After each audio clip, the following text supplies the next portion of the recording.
ಮುಂಬೈನಲ್ಲಿ ನಿನ್ನೆ ತಡರಾತ್ರಿವರೆಗೂ ಸುದೀರ್ಘ ಸಭೆಯಲ್ಲಿ ನಿರತರಾಗಿದ್ದಂತೆ ಪುಣೆ ಸ್ಥಳೀಯ ಸಂಸ್ಥೆ ಚುನಾವಣೆ ಬಗ್ಗೆ ಸಮಾಲೋಚನೆಗಳು ಕೂಡ ನಡೆಸಲಾಗಿದೆ. ಪಕ್ಷದ ಮುಖಂಡರೊಟ್ಟಿಗೆ ಅಜಿತ್ ಪವಾರ್ ಸರಣಿ ಮೀಟಿಂಗ್ಗಳನ್ನು ನಡೆಸಿದ್ದಾರೆ.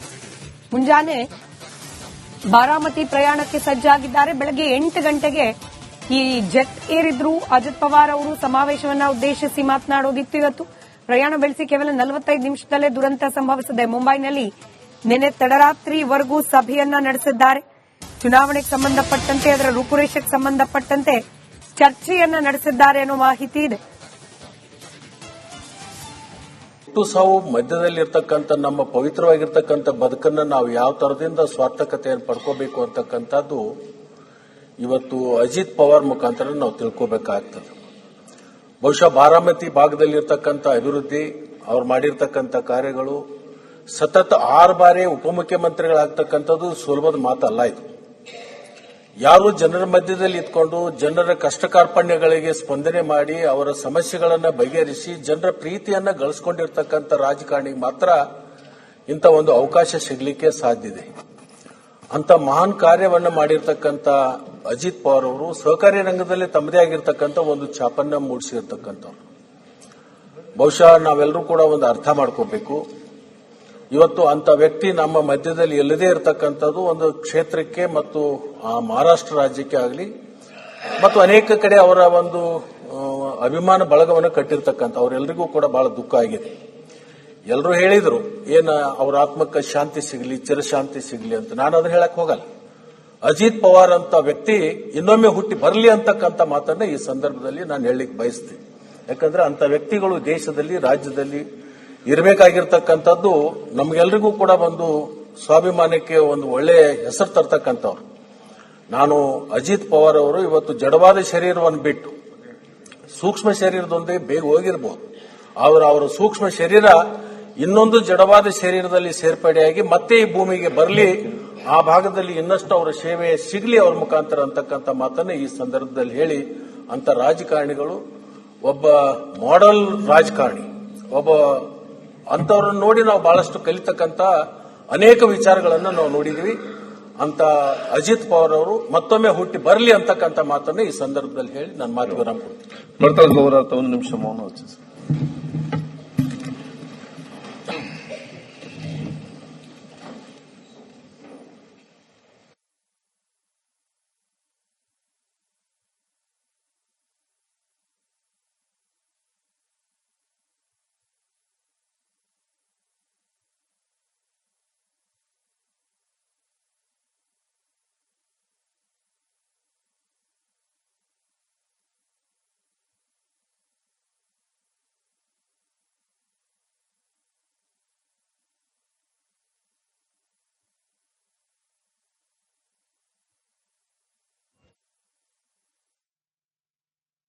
ರಾಜ್ಯ ವಿಧಾನಸಭಾ ಕಲಾಪದ ಸಂದರ್ಭದಲ್ಲೂ ಕೂಡ ಮಹಾರಾಷ್ಟ್ರ ಡಿಸಿಎಂ ಅಜಿತ್ ಪವಾರ್ ಅವರ ಅಗಲಿಕೆಗೆ ಸಂತಾಪವನ್ನ ಸೂಚಿಸಲಾಗಿದೆ.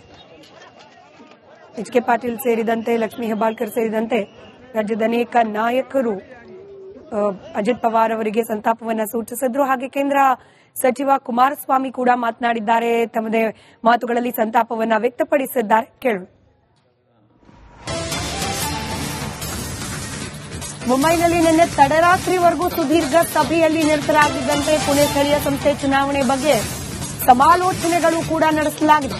ಪಕ್ಷದ ಮುಖಂಡರೊಟ್ಟಿಗೆ ಅಜಿತ್ ಪವಾರ್ ಸರಣಿ ಮೀಟಿಂಗ್ಗಳನ್ನು ನಡೆಸಿದ್ದಾರೆ. ಮುಂಜಾನೆ ಬಾರಾಮತಿ ಪ್ರಯಾಣಕ್ಕೆ ಸಜ್ಜಾಗಿದ್ದಾರೆ. ಬೆಳಗ್ಗೆ 8 ಗಂಟೆಗೆ ಈ ಜೆಟ್ ಏರಿದ್ರು. ಅಜಿತ್ ಪವಾರ್ ಅವರು ಸಮಾವೇಶವನ್ನ ಉದ್ದೇಶಿಸಿ ಮಾತನಾಡೋದಿತ್ತು. ಇವತ್ತು ಪ್ರಯಾಣ ಬೆಳೆಸಿ ಕೇವಲ 45 ನಿಮಿಷದಲ್ಲೇ ದುರಂತ ಸಂಭವಿಸಿದೆ. ಮುಂಬೈನಲ್ಲಿ ನಿನ್ನೆ ತಡರಾತ್ರಿವರೆಗೂ ಸಭೆಯನ್ನ ನಡೆಸಿದ್ದಾರೆ. ಚುನಾವಣೆಗೆ ಸಂಬಂಧಪಟ್ಟಂತೆ ಅದರ ರೂಪುರೇಷೆಗೆ ಸಂಬಂಧಪಟ್ಟಂತೆ ಚರ್ಚೆಯನ್ನ ನಡೆಸಿದ್ದಾರೆ ಅನ್ನೋ ಮಾಹಿತಿ ಇದೆ. ಸಾವು ಮಧ್ಯದಲ್ಲಿರ್ತಕ್ಕಂಥ ನಮ್ಮ ಪವಿತ್ರವಾಗಿರ್ತಕ್ಕಂಥ ಬದುಕನ್ನ ನಾವು ಯಾವ ತರದಿಂದ ಸ್ವಾರ್ಥಕತೆಯನ್ನು ಪಡ್ಕೋಬೇಕು ಅಂತಕ್ಕಂಥದ್ದು ಇವತ್ತು ಅಜಿತ್ ಪವಾರ್ ಮುಖಾಂತರ ನಾವು ತಿಳ್ಕೋಬೇಕಾಗ್ತದೆ. ಬಹುಶಃ ಬಾರಾಮತಿ ಭಾಗದಲ್ಲಿರ್ತಕ್ಕಂಥ ಅಭಿವೃದ್ಧಿ, ಅವ್ರು ಮಾಡಿರ್ತಕ್ಕಂಥ ಕಾರ್ಯಗಳು, ಸತತ 6 ಬಾರಿ ಉಪಮುಖ್ಯಮಂತ್ರಿಗಳಾಗ್ತಕ್ಕಂಥದ್ದು ಸುಲಭದ ಮಾತಲ್ಲ. ಇದು ಯಾರು ಜನರ ಮಧ್ಯದಲ್ಲಿ ಇದ್ಕೊಂಡು ಜನರ ಕಷ್ಟ ಕಾರ್ಪಣ್ಯಗಳಿಗೆ ಸ್ಪಂದನೆ ಮಾಡಿ ಅವರ ಸಮಸ್ಯೆಗಳನ್ನು ಬಗೆಹರಿಸಿ ಜನರ ಪ್ರೀತಿಯನ್ನ ಗಳಿಸಿಕೊಂಡಿರ್ತಕ್ಕಂಥ ರಾಜಕಾರಣಿಗೆ ಮಾತ್ರ ಇಂಥ ಒಂದು ಅವಕಾಶ ಸಿಗಲಿಕ್ಕೆ ಸಾಧ್ಯ ಇದೆ. ಅಂತ ಮಹಾನ್ ಕಾರ್ಯವನ್ನು ಮಾಡಿರ್ತಕ್ಕಂಥ ಅಜಿತ್ ಪವಾರ್ ಅವರು ಸಹಕಾರಿ ರಂಗದಲ್ಲಿ ತಮ್ಮದೇ ಆಗಿರ್ತಕ್ಕಂಥ ಒಂದು ಛಾಪನ್ನ ಮೂಡಿಸಿರ್ತಕ್ಕಂಥವ್ರು. ಬಹುಶಃ ನಾವೆಲ್ಲರೂ ಕೂಡ ಒಂದು ಅರ್ಥ ಮಾಡ್ಕೋಬೇಕು. ಇವತ್ತು ಅಂತ ವ್ಯಕ್ತಿ ನಮ್ಮ ಮಧ್ಯದಲ್ಲಿ ಎಲ್ಲದೇ ಇರತಕ್ಕಂಥದ್ದು ಒಂದು ಕ್ಷೇತ್ರಕ್ಕೆ ಮತ್ತು ಮಹಾರಾಷ್ಟ್ರ ರಾಜ್ಯಕ್ಕೆ ಆಗಲಿ ಮತ್ತು ಅನೇಕ ಕಡೆ ಅವರ ಒಂದು ಅಭಿಮಾನ ಬಳಗವನ್ನು ಕಟ್ಟಿರ್ತಕ್ಕಂಥ ಅವರೆಲ್ಲರಿಗೂ ಕೂಡ ಬಹಳ ದುಃಖ ಆಗಿದೆ. ಎಲ್ಲರೂ ಹೇಳಿದ್ರು ಅವ್ರ ಆತ್ಮಕ್ಕೆ ಶಾಂತಿ ಸಿಗಲಿ, ಚಿರಶಾಂತಿ ಸಿಗಲಿ ಅಂತ. ನಾನು ಅದನ್ನ ಹೇಳಕ್ ಹೋಗಲ್ಲ. ಅಜಿತ್ ಪವಾರ್ ಅಂತ ವ್ಯಕ್ತಿ ಇನ್ನೊಮ್ಮೆ ಹುಟ್ಟಿ ಬರಲಿ ಅಂತಕ್ಕಂಥ ಮಾತನ್ನ ಈ ಸಂದರ್ಭದಲ್ಲಿ ನಾನು ಹೇಳಲಿಕ್ಕೆ ಬಯಸ್ತೀನಿ. ಯಾಕಂದ್ರೆ ಅಂತ ವ್ಯಕ್ತಿಗಳು ದೇಶದಲ್ಲಿ, ರಾಜ್ಯದಲ್ಲಿ ಇರಬೇಕಾಗಿರ್ತಕ್ಕಂಥದ್ದು ನಮ್ಗೆಲ್ರಿಗೂ ಕೂಡ ಒಂದು ಸ್ವಾಭಿಮಾನಕ್ಕೆ ಒಂದು ಒಳ್ಳೆ ಹೆಸರು ತರ್ತಕ್ಕಂಥವ್ರು.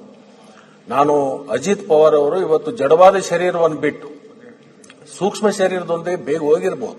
ಅವರ ಸೂಕ್ಷ್ಮ ಶರೀರ ಇನ್ನೊಂದು ಜಡವಾದ ಶರೀರದಲ್ಲಿ ಸೇರ್ಪಡೆಯಾಗಿ ಮತ್ತೆ ಈ ಭೂಮಿಗೆ ಬರಲಿ, ಆ ಭಾಗದಲ್ಲಿ ಇನ್ನಷ್ಟು ಅವರ ಸೇವೆ ಸಿಗಲಿ ಅವರ ಮುಖಾಂತರ ಅಂತಕ್ಕಂಥ ಮಾತನ್ನ ಈ ಸಂದರ್ಭದಲ್ಲಿ ಹೇಳಿ, ಅಂತ ರಾಜಕಾರಣಿಗಳು ಒಬ್ಬ ಮಾಡೆಲ್ ರಾಜಕಾರಣಿ, ಒಬ್ಬ ಅಂತವ್ರನ್ನ ನೋಡಿ ನಾವು ಬಹಳಷ್ಟು ಕಲಿತಕ್ಕಂಥ ಅನೇಕ ವಿಚಾರಗಳನ್ನು ನಾವು ನೋಡಿದ್ವಿ. ಅಂತ ಅಜಿತ್ ಪವಾರ್ ಅವರು ಮತ್ತೊಮ್ಮೆ ಹುಟ್ಟಿ ಬರಲಿ ಅಂತಕ್ಕಂಥ ಮಾತನ್ನ ಈ ಸಂದರ್ಭದಲ್ಲಿ ಹೇಳಿ ನನ್ನ ಮಾತು ವಿರಾಮ ಕೊಡ್ತೀನಿ. ಒಂದು ನಿಮಿಷ ಮೌನ ವಹಿಸಿ.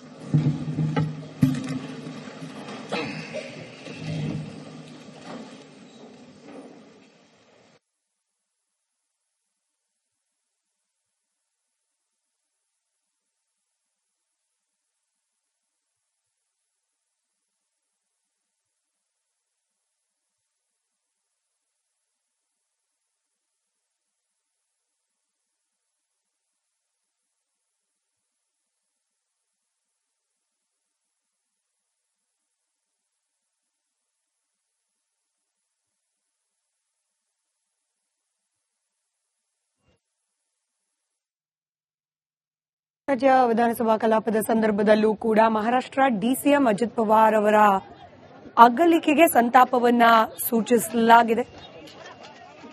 ಎಚ್ ಕೆ ಪಾಟೀಲ್ ಸೇರಿದಂತೆ, ಲಕ್ಷ್ಮೀ ಹೆಬ್ಬಾಳ್ಕರ್ ಸೇರಿದಂತೆ ರಾಜ್ಯದ ಅನೇಕ ನಾಯಕರು ಅಜಿತ್ ಪವಾರ್ ಅವರಿಗೆ ಸಂತಾಪವನ್ನ ಸೂಚಿಸಿದ್ರು. ಹಾಗೆ ಕೇಂದ್ರ ಸಚಿವ ಕುಮಾರಸ್ವಾಮಿ ಕೂಡ ಮಾತನಾಡಿದ್ದಾರೆ, ತಮ್ಮದೇ ಮಾತುಗಳಲ್ಲಿ ಸಂತಾಪವನ್ನ ವ್ಯಕ್ತಪಡಿಸಿದ್ದಾರೆ. ಕೇಳೋಣ.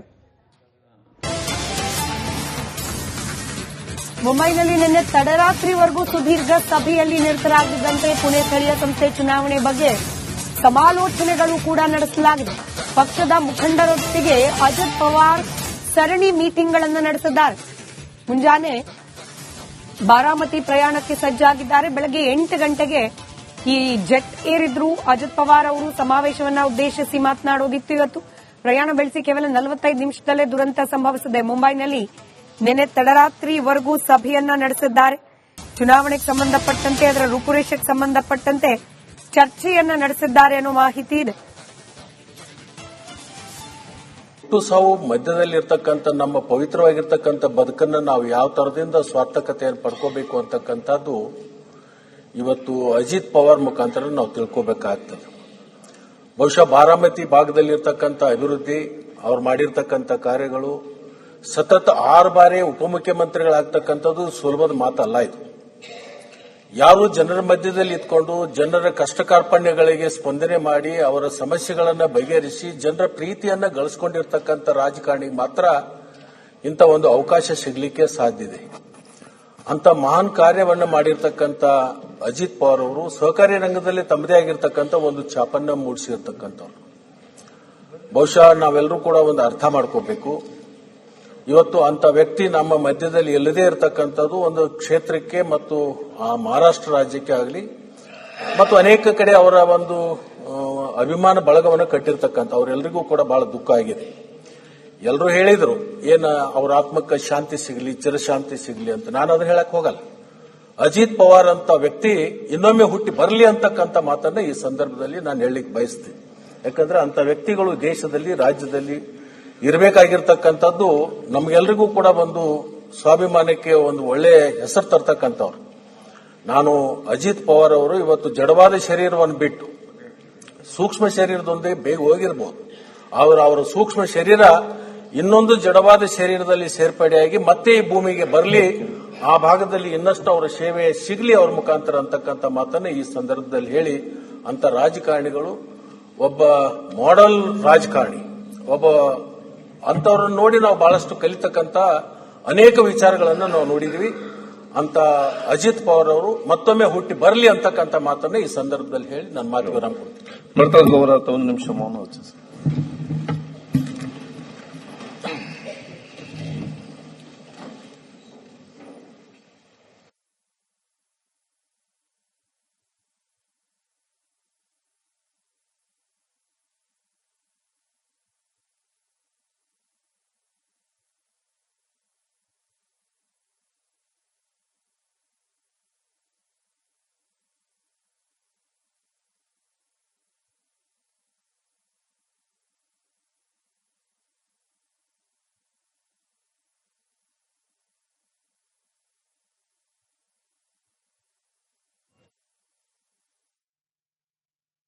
ರಾಜ್ಯ ವಿಧಾನಸಭಾ ಕಲಾಪದ ಸಂದರ್ಭದಲ್ಲೂ ಕೂಡ ಮಹಾರಾಷ್ಟ್ರ ಡಿಸಿಎಂ ಅಜಿತ್ ಪವಾರ್ ಅವರ ಅಗಲಿಕೆಗೆ ಸಂತಾಪವನ್ನ ಸೂಚಿಸಲಾಗಿದೆ.